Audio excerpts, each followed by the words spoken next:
Good morning বন্ধুরা, আমি আবার একটা নতুন রেসিপি নিয়ে চলে এসেছি। তো দেখতে থাকো, সঙ্গে থাকো, পাশে থাকো। তোমরা সবাই কেমন আছো? আশা করি ভালো আছো, আমিও ভালো আছি।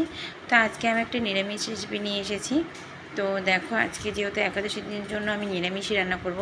এখানে আমার আছে বেগুন, পটল, আলু, তারপরে তোমার কচুর ছড়া, পেঁপে, সব কিছু A to Z সব কিছু দিয়েছি। আর তোমার এখানে একটা কুমড়ো ডাঁটা শাক নিয়ে নিয়েছি। তো একটা 5 তরকারি মতন মিক্স তরকারি করবো। দেখো, সব কিছু আমি কেটে রেডি করে নিয়েছি, ধুয়েও নিয়েছি। তো আমি কড়াইয়ে তেল বসিয়ে দিয়েছি। তো কড়াইয়ে তেল আমি একটা শুকনো লঙ্কা দিয়েছি। তখন শুকনো লঙ্কা দিয়েছি, আর এখন দেখো একটু জিরে দিয়ে দিয়েছি। তো এখন দেখো তেলটাও গরম হয়ে গেছে, সব কিছু গরম হয়ে গেছে। তো এখন আমি কাঁচা লঙ্কা কতগুলো চিড়ে দিচ্ছি। আজকে আমি কোনো কিছু বেটে দেবো না, সব কিছু নর্মাল দেবো। তো দেখো, তরকারিটা সত্যি খুব অসাধারণ অপূর্ব হয়েছে। আমি খেয়েছি, খাওয়ার পরে আমি বলছি, আমি আগেও এরকম করে রান্না করেছি, খেয়েছি বলেই বলছি যে সত্যি অপূর্ব হয়। তোমরা এইভাবে রান্না করবে সবসময়। যে মানে সব কিছু বেটে বুটে দিলে যে তরকারি টেস্ট হয় এমন কোনো ব্যাপার না। অনেক সময় শুধু কাঁচা লঙ্কা দিয়ে চিড়িয়ে তরকারি করলেও অনেক সময় অনেক টেস্ট হয়। তো আমি দেখো তরকারির সবজিগুলো সব তেলে দিয়ে দিয়েছি। এখন আমি ভালো করে নাড়িয়ে চাড়িয়ে নেব।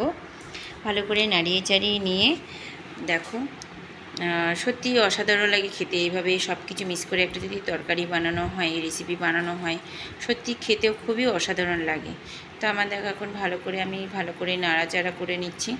যেহেতু শাকগুলোই আমি একবারে দিয়ে দিয়েছি, তো এইভাবেই আমি রান্না করি। তো আমি এখন দেখো একটু লবণ দিয়ে দিচ্ছি।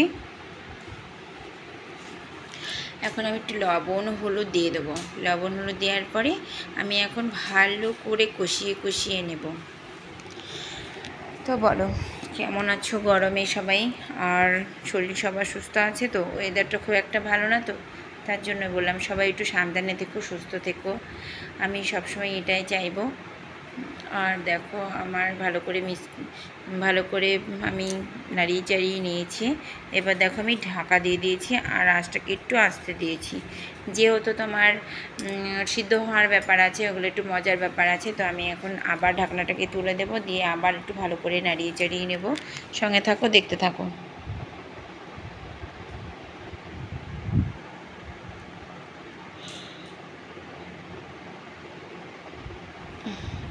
আমি আবার একটু ভালো করে নাড়িয়ে চাড়িয়ে দিচ্ছি। যে কোনো তরকারি একটু ঘন ঘন না নাড়ালে তোমার নিচে লেগে গেলে না একটা ছ্যাঁক লাগা গন্ধ হয়ে যায়, বিশেষ করে যে কোনো একটা শুক্তা টুক্তা যে কোনো জিনিসে। তা দেখো, আমি এখানে আদা একটু ব্যান্ড করে রেখেছি, মানে ম্যাশিংয়ে, মানে হাতে ঘষে নিয়েছি। তা আদা নিয়েছি, আর আগে তো তোমার কাঁচা লঙ্কা আমি দিয়েই দিয়েছি। তো এখানে তেল, আদা, কাঁচা লঙ্কা, তারপরে তোমার হলুদ, লবণ সবই দিয়েছি। তারপরে আমি জিরার গুঁড়িটা একটু পরে দিয়ে দেবো, লঙ্কার গুঁড়ি দেবো, সব কিছুই দেবো। তো এখন দেখো আদাগুলো দিয়েছি, এখন ভালো করে নাড়িয়ে চাড়িয়ে নিচ্ছি।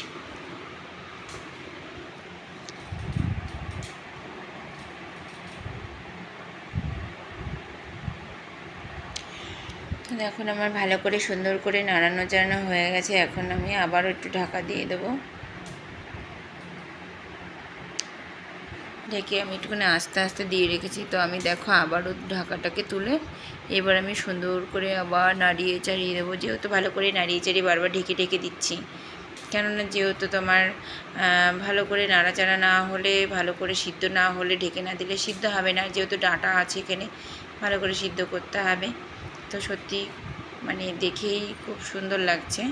তো খেতে না কত সুন্দর হবে তোমরা দেখো। তো আমি এখন দেখো জিরা পাউডার দিয়ে দিয়েছি, একটু লঙ্কা পাউডার দিয়ে দিয়েছি, কাশ্মীরি লঙ্কা পাউডার। তো আমি অল্পই দিয়েছি, কেন যেহেতু আমি কাঁচা লঙ্কা চিড়ে দিয়েছি।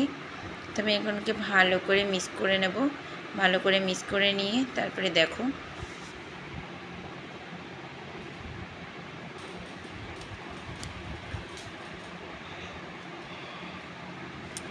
আমার ভালো করে ভাজা হয়ে গেছে। এটাকে ভালো করে কষিয়ে নিয়েছি। এখন একটু সামান্য জল দিয়ে দেবো। একটু জল না দিলে তো ভালো করে তোমার সিদ্ধ হবে না, ডাঁটার মধ্যে নুন ঝাল ঢোকার ব্যাপার আছে। তা আমি এখন এটাকে ভালো করে নাড়িয়ে চাড়িয়ে দেবো। দেখো,